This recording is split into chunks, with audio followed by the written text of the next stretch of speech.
السلام عليكم ورحمة الله وبركاته. ازيكم يا حبايب قلب، عاملين ايه؟ انا شيماء العدوي، ده قناتي. احنا ان شاء الله النهاردة هنعمل مع بعض صينية جميلة جدا من الجلاش.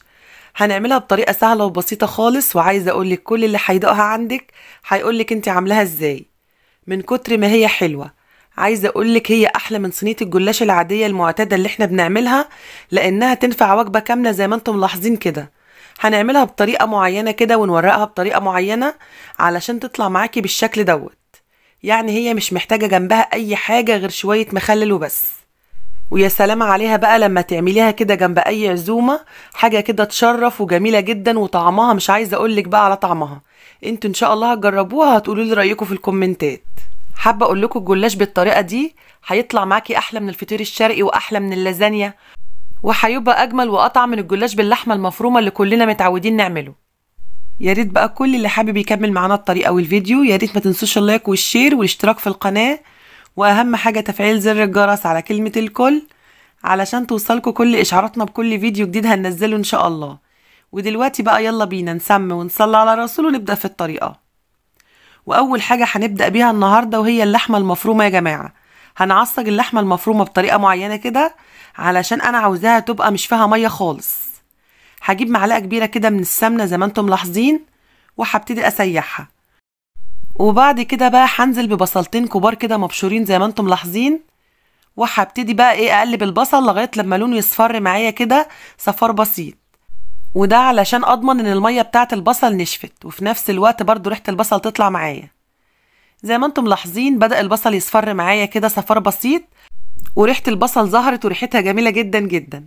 دلوقتي بقى هنزل بنص كيلو من اللحمة المفرومة، كنت فرماه كده وحطاه في الفريزر لسه مجمد معايا سنة كده بسيطة. هقلب فيه كده لغاية لما يفك معايا. انا في المرحلة دي هقلب لغاية لما اللحمة ميتها تنزل برضو واللحمة تشربها، وفي نفس الوقت لون اللحمة يقلب معايا بالشكل دوت. طبعا يا جماعة النهاردة اول يوم رمضان، كل سنة وانتم طيبين، وكل سنة والأمة الإسلامية كلها بخير وسعادة إن شاء الله. ربنا يجعله رمضان سعيد علينا وعليكم. دلوقتي بقى زي ما انتم ملاحظين اللحمة لونها قلب معايا كده، وفي نفس الوقت برضو نزلت ميتها وشربتها. شايفين بقلب في اللحمة كده مش فيها مية نهائيا. دلوقتي بقى هنزل بالتوابل. هنزل بنص معلقة كبيرة كده من الفلفل الأسمر، ونص معلقة كبيرة من الجنزبيل، ونص معلقة كبيرة كده من القرفة المطحونة طبعا، ورشة كده من جوز الطيب، وشوية صغيرين جدا من الملح. يعني دلوقتي احنا مش هنملح اللحمة دلوقتي، احنا كل اللي احنا عايزينه رشة بسيطة كده علشان خاطر كل حاجة تنزل ميتها معانا. اوعي تحدقوا اللحمة في المرحلة دي علشان لسه هنضيف اضافات تانية. دلوقتي بقى هنزل كده بحبيتين طماطم متوسطين ومبشورين زي ما انتم ملاحظين كده، هنزل بيهم على اللحمة. طبعا الطماطم بتدينا طعم جميل كده للحمة وسكرة كده طبيعية، وفي نفس الوقت برضو هتخلي اللحمة تستوي معانا شوية، لان انا هدنا اقلب فيها كده لغايه لما اللحمه تشرب ميه الطماطم ومش يبقى فيها اي ميه خالص. دلوقتي بقى هنزل كده بكام فلفلايه متقطعين الوان كده زي ما انتم ملاحظين، واقلب بقى كده. خلاص انا خلصت كل حاجه، فاضل حاجه واحده بس هنزلها، بس لما الفلفل يدبل معايا شويه كده وينزل ميته برضو ويشربها. انا عايزه في المرحله دي كل حاجه مش يبقى فيها ميه نهائيا، يعني تنشفي العصاج من الميه بتاعته كلها. بس طبعا مش هتحطي ميه خالص في المرحله دي، هي هتكمل باقي سواها في الصينيه لما نيجي نحطها في الفرن. هو كل الموضوع بتقلبي لغايه لما كل حاجه تنزل ميتها وتشربها. طيب دلوقتي انا حطيت كيس كده من خلطه الحواوشي علشان استفاد بطعم التوابل اللي موجوده فيه، طعمها جميل جدا جدا وهيديكي كده تست للحمه. زي ما انتم ملاحظين هقلب بقى خلطه الحواوشي كده، وهروح بقى طافيه على اللحمه في المرحله دي. يعني اول ما انزل بخلطه الحواوشي بروح طافيه على اللحمه. وطبعا ما تحطوش ملح الا لما تدوقوا اللحمه الاول، لان خلطه الحواوشي يا جماعه عليها ملح، علشان كده قلت لكم نزلوا شويه ملح بسيط كده، ما تكتروش الملح في المرحله اللي فاتت. وطبعا كيس خلطه الحواوشي ده حابه تحطيه حطيه، مش حابه خلاص، هو متوفر في اي سوبر ماركت. دلوقتي بقى هنعمل التشريبه اللي هنورق بيها الجلاش. معايا كده كوبايتين من الحليب، وبعد كده هنزل بعلبتين من الزبادي او الياغورت. وزن العلبه الواحده من دول وزنها 120 جرام. دي طبعا اول علبه معايا، انا عايرتها كده بالمعلقه، العلبه كده معلقتين كبار زي ما انتم ملاحظين. يعني انت لو عامله زبادي في البيت تقدري تحطي 4 معالق كبار من الزبادي او الياغورت. ودلوقتي بقى انا نزلت بعلبه، ودي تاني علبه معايا يا جماعه. ودلوقتي بقى هنزل بايه؟ هنزل كده بكوبايه ناقصه كده حوالي نص عقله من صباعك من الزبده. الزبده السايحه يا جماعه، ومش تستكتروا كميه الزبده علشان احنا هنعمل كيلو من الجلاش النهارده. وطبعا لو حابه تستبدلي كميه الزبده دي بكميه من السمنه عادي خالص، بس ما تحطيش زيت خالص في الطريقه دي. دلوقتي انا حطيت معلقه صغيره كده من الملح من معالق الشاي، ونص معلقه صغيره من السكر، علشان تديني كده سكره طبيعيه في الخليط. بعد كده بقى هنزل بكيس من البيكنج باودر او خميره الحلويات وزن 16 جرام، ولو ما عندكيش اكياس ضيفي معلقه كبيره مليانه بشكل هرمي. ودول 4 معالق كبار كده من وش الحليب او القشطه. لما بتحطي الحليب في التلاجة بعد ما بتغليه بيطلع وش، ده وش الحليب يا جماعه. دلوقتي بقى هقلب الخليط ده كله كده مع بعضه علشان كله يمتزج مع بعضه. طيب بالنسبه للناس اللي مش متوفر عندها قشطه او وش الحليب تعمل ايه؟ ساعتها تقدر تستبدلهم ببيضتين، يعني ما تحطش قشطه خالص وتحط بيضتين كده على الخليط، تقيهم على الخليط وقلبيهم. ومادام حطينا بيض لازم نحط كده نص معلقه صغيره من الفلفل الاسمر ساعتها. يعني لو انت هتحطي بيض هتحطي نص معلقه صغيره من الفلفل الاسمر. مش حابه تحطي فلفل اسمر على الخلطه دي تقدري تحطي مكانها فانيليا، هتحطي ربع معلقه صغيره كده من الفانيليا، وصدقيني ريحه البيض مش هتظهر نهائيا سواء حطيتي فانيليا او فلفل اسمر. طيب هتيجي واحده وتسالني وتقولي ينفع نحط بيض مع قشطه الاتنين مع بعض؟ يعني ينفع طبعا، ويبقى زياده الخير خيرين، والاتنين هيبقوا حلوين جدا مع بعض. لان وظيفه القشطه ووظيفه البيض ان هم يطروا معايا الجلاش ويخليه طالع معايا كانه رقاق طري بالظبط.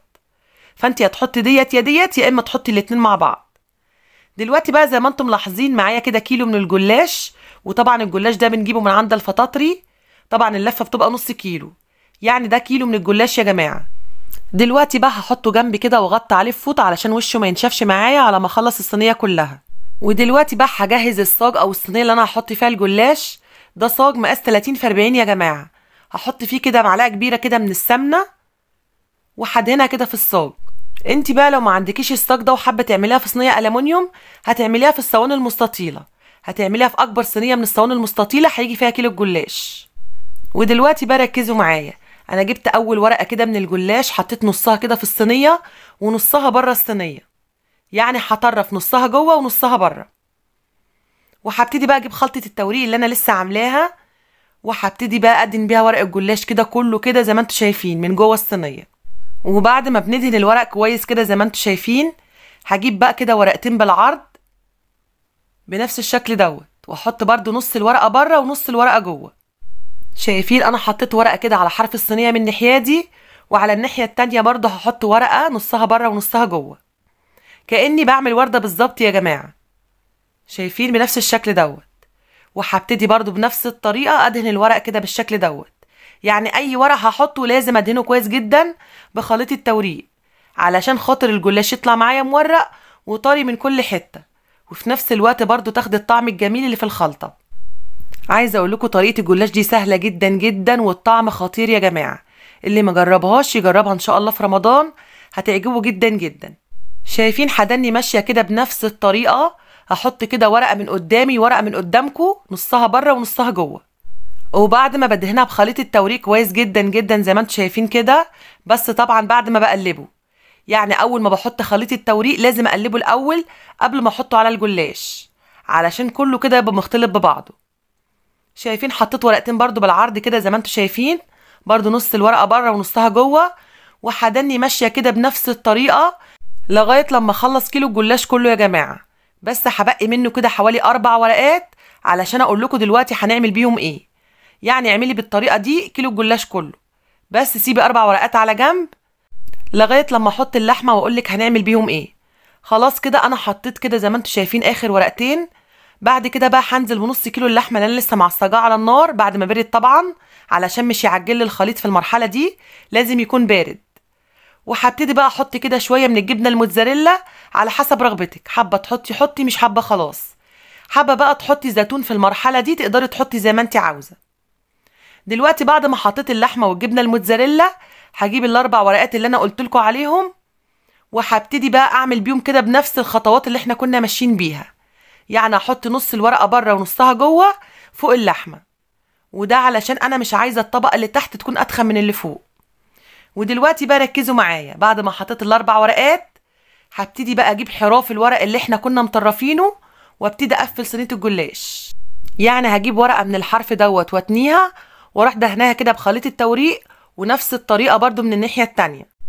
يعني كل اتنين قصاد بعض كده بضمهم كده على الصينية زي ما انتوا شايفين، اتنيهم على الصينية وابتدي ادهن بخليط التوريق.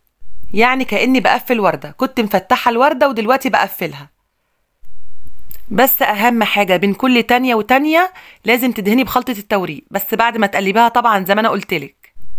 وبعد ما دهنت الورقتين اللي قدامي وقدامكم، هجيب بقى الورقتين اللي في الجناب واضمهم بنفس الطريقة، وهدني ماشية كده لغاية لما اخلص الجلاش كله كده من الحراف بنفس الشكل دوت. وعلى فكرة بالنسبة للناس اللي حابة تجرب نص المقدار، يعني تعمل نص كيلو من الجلاش، هتعمل نص المقادير كلها. او لو حابة انا عاملة نفس الفيديو بنص كيلو من الجلاش قبل كده. هتكتبي الجلاش باللحمة المفرومة وجنبه اسمي وابحثي، هيجيلك كل طرق الجلاش اللي احنا عاملينها على القناة. او هسيب لكم الفيديو تحت، هسيب لكم اللينك بتاعه في صندوق الوصف، هسيب لكم المقادير واللينك بتاع الفيديو علشان اللي حابب يدخل عليه هيدوس على اللينك هيدخل على الفيديو على طول. واللي مش عارف مكان صندوق الوصف يضغط على عنوان الفيديو او يدوس عليه هيدخل على صندوق الوصف. خلاص كده انا قفلت كده الجلاش زي ما انتم ملاحظين لغايه لما وصلت لاخر الورق، او اول ورق ابتديت بيه هو اخر ورق هتقفليه كده بالشكل دوت. بعد كده بقى هجيب باقي خليط التوريق وهبتدي ادهن وش الصينيه كله كده علشان وش الصينيه يطلع طري معايا ويتحمر ويديني لون جميل. انت بقى لو هتحطي جبنه موتزاريلا في المرحله دي بعد ما تدهني وش الصينيه يبقى مش هتحتاجي ورقه اخيره فوق، وده علشان الجبنه الموتزاريلا طبعا بتسيح على وش الصينيه فمش هيبان شكل الورق. انما انت بقى لو مش هتحطي جبنه موتزاريلا عيني ورقه اخيره كده على جنب علشان تسوي بيها وش الصينيه. يعني تروحي فردها كده كلها كده على الصينيه من فوق، وتروحي بقى دهنه الدهنه الاخيره. وبعد كده بقى بتدخليها الفرن على درجه حراره 200. بتشغلي الفرن فوق وتحت والمروحه لو كان الفرن كهرباء، وبتحطيها في الرف اللي بعد الارضيه، وده علشان تستوي براحتها وما تاخدش وش سريع قبل ما تستوي كلها كده من جوه. انما انت بقى لو هتسوي فرن البوتاجاز العادي هتحطيها في الرف اللي في النص وتشغلي من تحت الاول، واول ما تستوي من تحت ومن الجوانب اطفي بقى من تحت وحمري وشها كده، هتطلع معاكي جميله جدا جدا. شايفين بقى شكلها عامل ازاي؟ ما شاء الله حاجه كده تفتح النفس، طريه كده وجميله وفي نفس الوقت برضو مورقه كده معانا زي ما انتم شايفين، يعني مش معجنه خالص. عايزه اقول لكم طريقه الصينيه دي احلى من الفطير الشرقي واحلى من الرقاق باللحمه، طعمها خطير يا جماعه. ان شاء الله تجربوها وتعجبكم وتقولوا لي رايكم في الكومنتات. يا ريت بقى كل اللي وصل للحته دي من الفيديو ما ينساش يحط اللايك، واللي اول مره يشوف القناه وعجبته القناه وحابب يشترك فيها اكيد يشرفنا اشتراكه، بس ما ينساش يفعل زر الجرس على كلمه الكل علشان توصلوا كل اشعاراتنا بكل فيديو جديد هننزله ان شاء الله. اترككم في رعايه الله وامنه، دمتم سالمين، والسلام عليكم ورحمه الله وبركاته.